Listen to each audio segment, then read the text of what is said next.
Hello again, ladies and gentlemen. Welcome to Yayi TV. Um, Today, I am going to be talking about relationship dilemmas. The reason I am bringing this up is because I happen to have been privileged to talk to um, quite a number of people who uh, have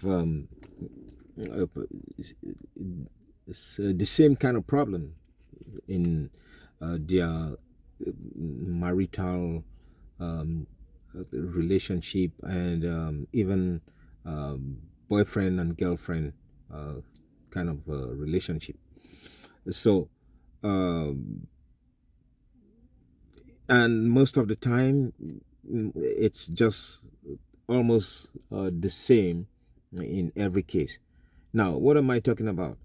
Um, I have spoken to men and women who express dissatisfaction with their relationship for one common reason.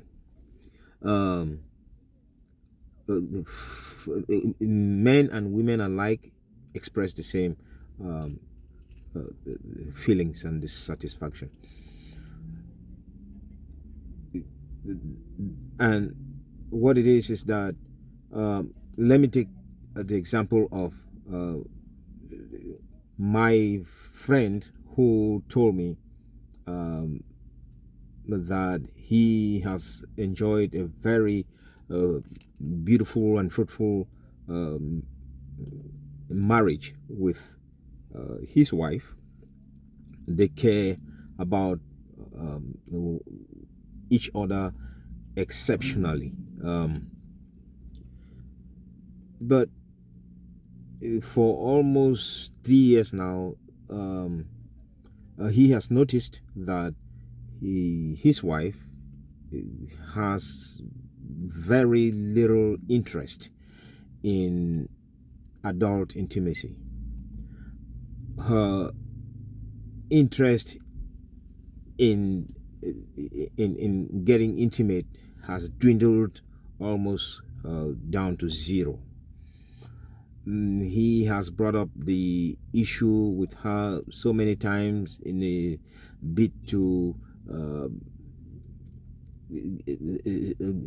get to know the root cause of it all and eventually seek solutions.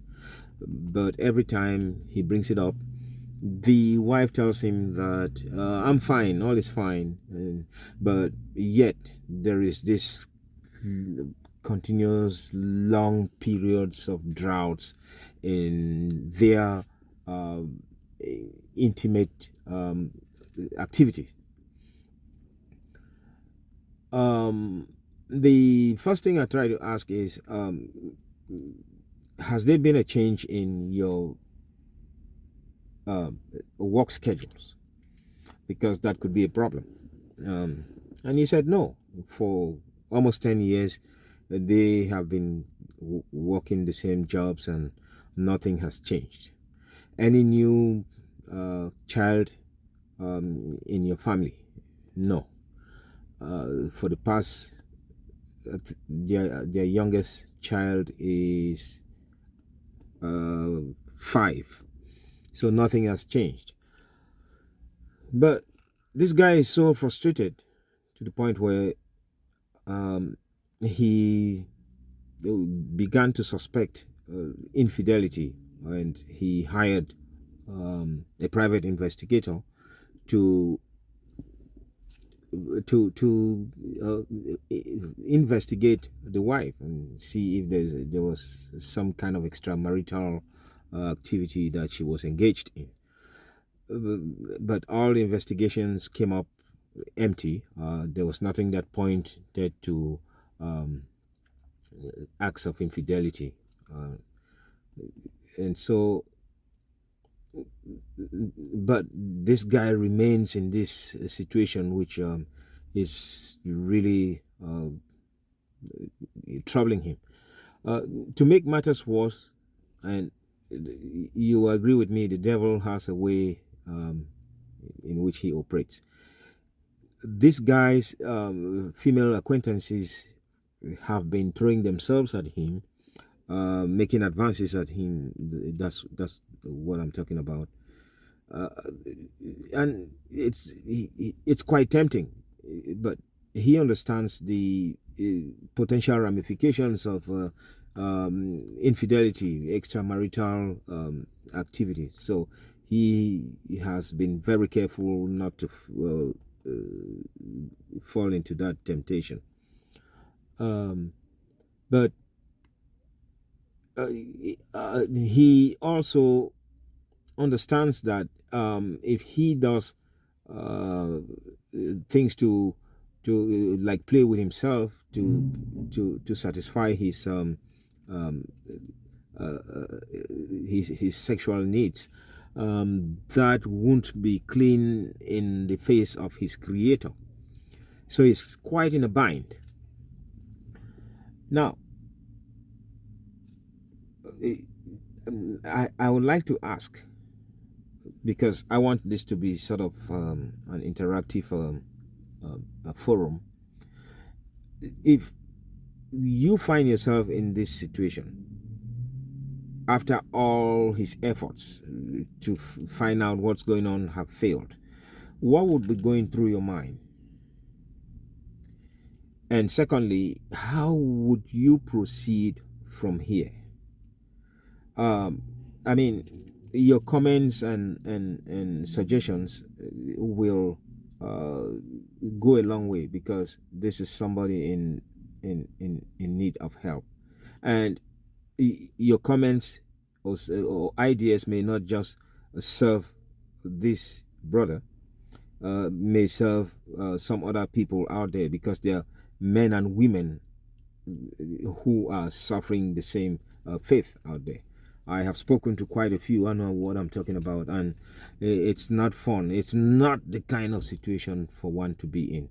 You are not comfortable, and yet there's no way out. And please, as you make your comments, as you bring up ideas, let's respect each other's ideas and comments, and avoid making hurtful comments, because it will not help us in any way. It will only fan the flame of hate, and just go a long way to worsen things even more. So please, let's be very respectful of one another as we drop our comments, because we are trying to build and not to scatter. I say so because I have heard this comment many times, when somebody say, and I'm not giving men the right to go out and cheat, but when people hear that a man got an extra marital affair, or they're like, oh, what's new? All men are dogs and things like that. Oh, please, let's not. And I'm not saying this guy I'm talking about has engaged in any of that. But when we make comments, we should be very, very careful. It behooves us to realize that the things we say here will definitely affect not just the person I'm talking about, will affect even more people. So let's be very mindful of what we say. I am not just gonna defend men. I have also heard people say things, really nasty things, when they hear that a woman is engaged in infidelity. Some of them say, oh, what do you expect? She comes from a tribe that is notoriously promiscuous. Please, let's avoid those kind of comments. We are not here to judge. We are here to try and build. We are here to contribute ideas in a way that can help those who are in need, because there are lots of people in this kind of a situation who are dying in silence, but for so many reasons they just don't say anything. And one of the reasons is because they are afraid of being judged. They are afraid of being told things that will hurt them. So let's be very, very tactful in the way we proceed with this conversation. Once again, please drop your comments in the comment section, and do not hesitate to smash the like button and subscribe to my channel, please. Thank you very much. Let's get this conversation going. I will be responding to questions as they come in, just so we can make it comfortable for those who are in uncomfortable positions. Thank you.